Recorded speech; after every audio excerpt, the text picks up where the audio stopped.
اللہ کی تقسیم پر اوروں کو ملے ہیں مال و زر، ہم کو ملی تعلیم پر۔ الحمدللہ رب العالمین، والصلاة والسلام علی سید المرسلین وعلی آلہ واصحابہ اجمعین ومن تبعہم بإحسان الی یوم الدین، اما بعد۔ قال اللہ تبارک و تعالی فی القرآن المجید والفرقان الحمید، فاعوذ باللہ من الشیطان الرجیم، بسم اللہ الرحمن الرحیم، وما خلقت الجن والانس الا لیعبدون، صدق اللہ العظیم۔ میرے زندگی کا مقصد تیرے دین کی سرفرازی، میں اسی لیے مسلمان، میں اسی لیے نمازی۔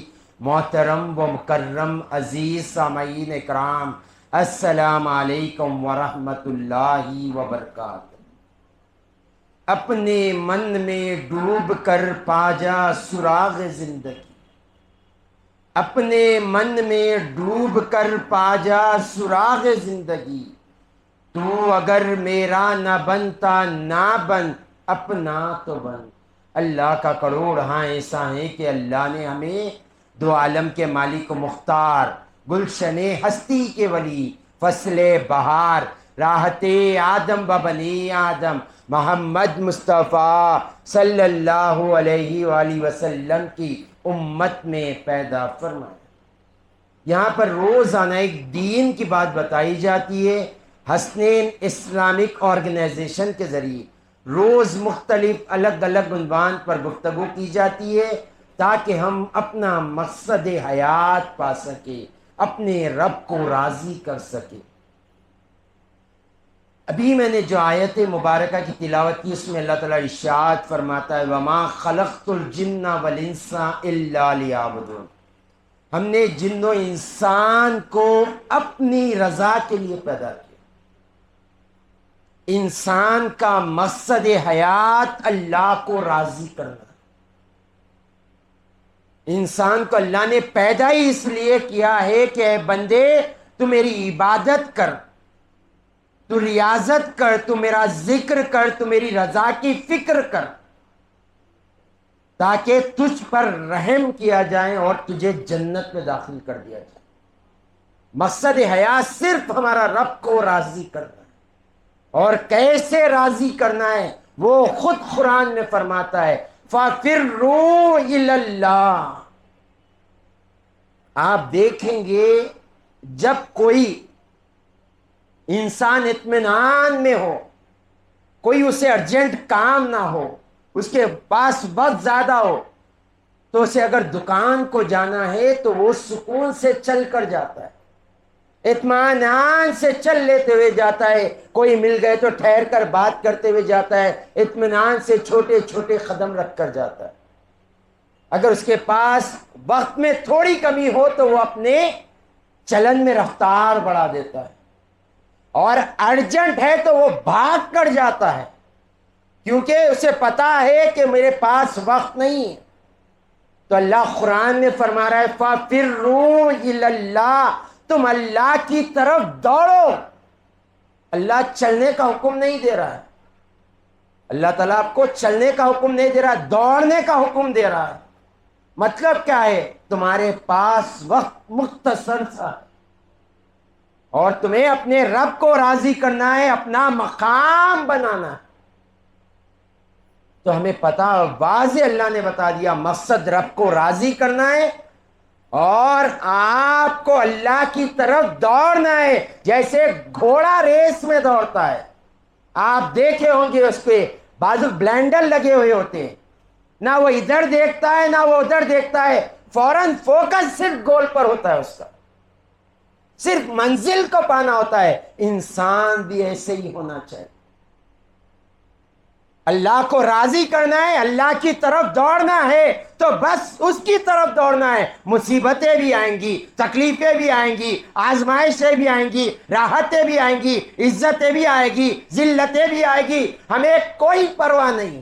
ہمیں پرواہ صرف رب کو راضی کرنا ہے۔ ہمارا مقصد، ہمارا گول بس رب کو راضی کرنا ہے۔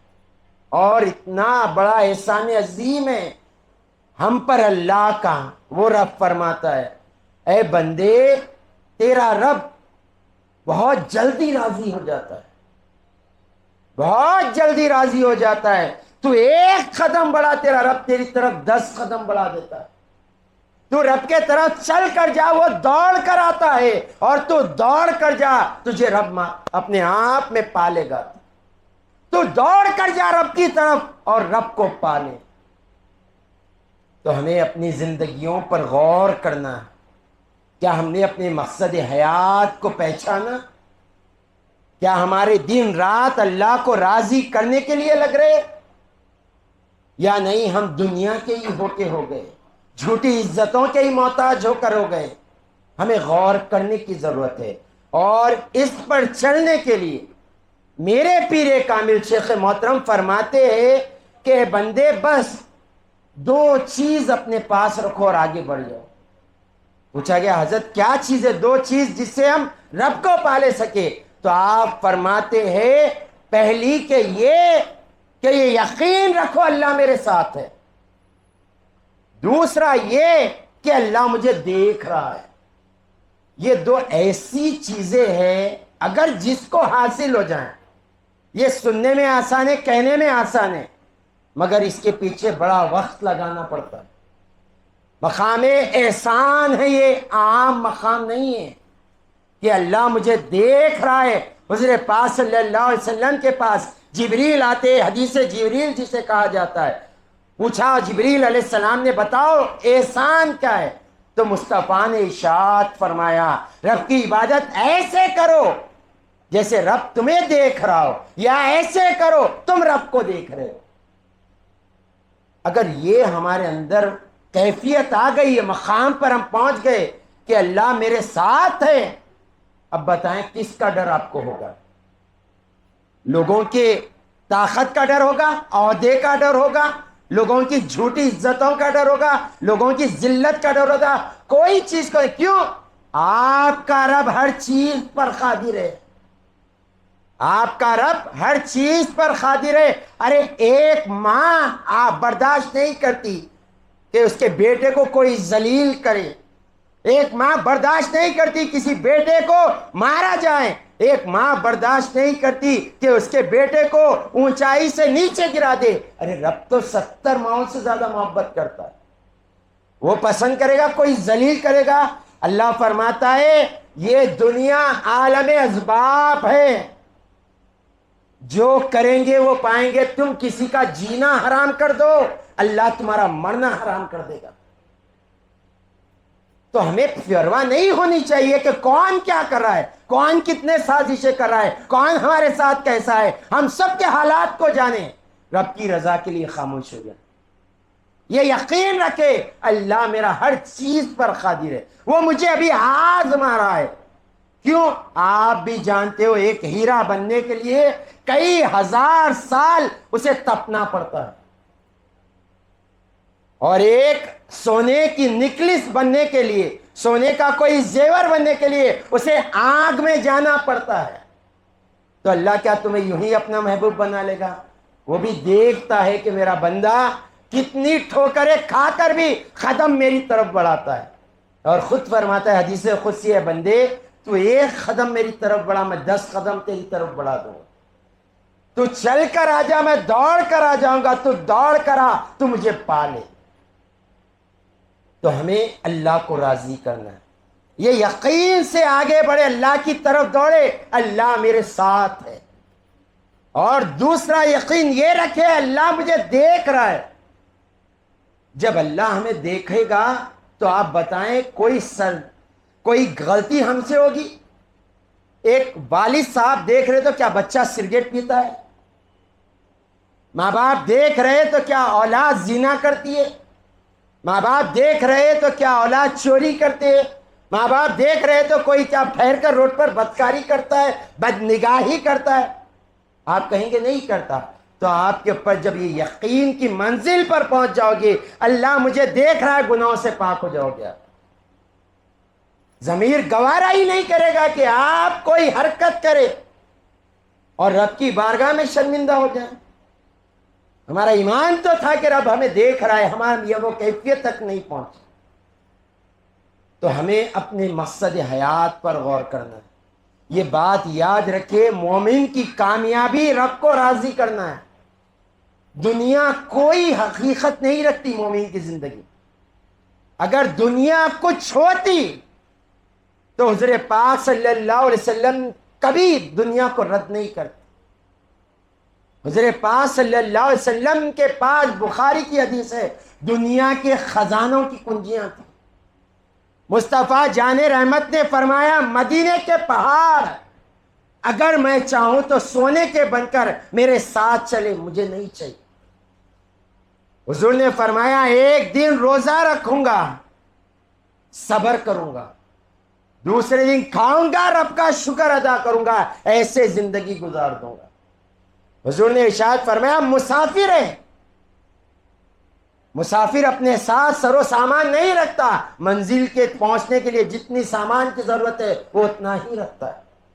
ہم بھی سفر کرتے، کبھی عمرے کا کرتے، اللہ کے فضل سے کبھی حج کا کرتے.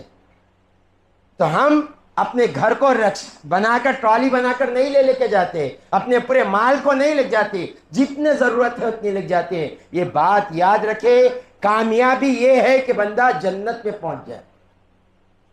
جنت یہ رسول اللہ صلی اللہ علیہ وسلم کا قرب کی جگہ بھی ہے اور اللہ کے دیدار کی جگہ ہے. تو خدارا اپنے مقصد حیات کو پائیں. ہر وقت فکر رہے کہ ہم اپنے رب کی عبادت کے لیے پیدا ہوئے، رب کو راضی کرنے کے لیے پیدا ہوئے. ہمیں رکنا نہیں، ہمیں اللہ کی طرف دوڑنا ہے. ہم دوڑیں گے، کبھی ماں باپ کی فرما برداری لے کر دوڑیں گے، کبھی شوہر کو راضی کر کر دوڑیں گے، کبھی بیوی کو اچھے اخلاق سے بات کر کر دوڑیں گے، اولاد کی اچھی تربیت کر کر دوڑیں گے، کبھی قیام اللیل کر کر دوڑیں گے، کبھی ذکر کر کر دوڑیں گے، کبھی روزے رکھ کر دوڑیں گے. ہم اللہ کے طرف دوڑیں گے ہی دوڑیں گے. دوڑنا یہی ہے، یہ نہیں ہے کہ بھاگنا ہے. آپ نہیں، ماں باپ کو بات کر کے راضی کر کر اللہ کی طرف جانا ہے. شوہر کے حسن سلوک کے حقدار بن کر شوہر کو راضی کر کر رب کو راضی کرنا ہے. بیوی کے ساتھ حسن سلوک کر کر، اس سے اچھے اخلاق سے پیش کر کر، اس کے دل کا سکون بن کر ہمیں رب کو راضی کرنا. ہمارے پر جتنے عبادتیں فرض کی گئی ہو عبادتیں کر کر رب کو راضی کرنا. تو خدارا اپنے مقصد حیات کو پیش نظر رکھے. وہ شخص کبھی کامیاب نہیں ہو سکتا، چاہے وہ دنیا میں ہو یا آخرت میں ہو، جس کا گول کلیئر نہ ہو. وآخر دعوانا ان الحمد للہ رب العالمین.